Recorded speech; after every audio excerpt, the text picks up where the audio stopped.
আর সমুদ্রের ইলিশ লবণ নিলাম, এরপর এটা হচ্ছে মরিচের গুঁড়া পরিমাণ মতো নিতে হবে, এরপর হচ্ছে হলুদের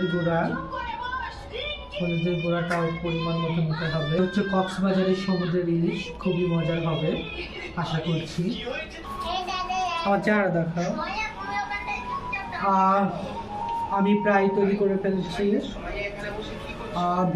ভিতরে দিচ্ছি যাতে আসলে মশলাটা ভালো হয়। আর ইলিশের পিসগুলা খুবই সুন্দর দেখতে। এখন আমি ভাজবো। এটা হচ্ছে আসলে কক্সবাজার বা চট্টগ্রামের শুকনো মরিচ, অনেক বড় সাইজের, দেখতেও কফি কালার, খুবই সুন্দর। আমি একটা মরিচ দিয়ে নিচ্ছি, আরও দিব মরিচ পরে। তারপরে এই যে ইলিশের পিসটা আস্তে আস্তে আমি দিচ্ছি, এটা এখন ভাজবো খুবই সুন্দর করে। এটার জন্য একটা কড়াই,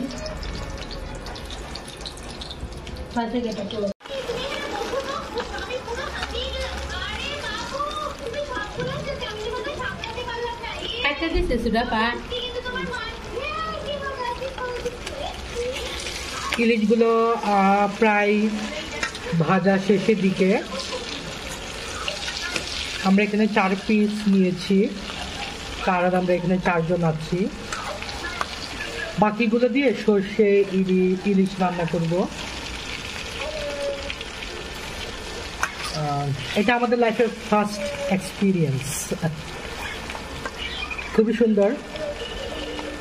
মাছের কালারটা অনেকটা ব্রাউন হয়ে গিয়েছে।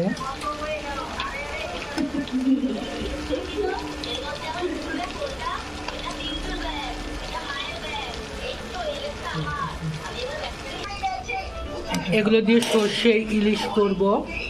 এই যে সর্ষে বাটা, ইলিশ, এছাড়া কিছু মশলা আছে। আর এটা কমপ্লিট হওয়ার পর আমরা চলে যাব গলদা চিংড়ি মাছটাও আশা করছি রেসিপিটা খুবই সুন্দর হবে।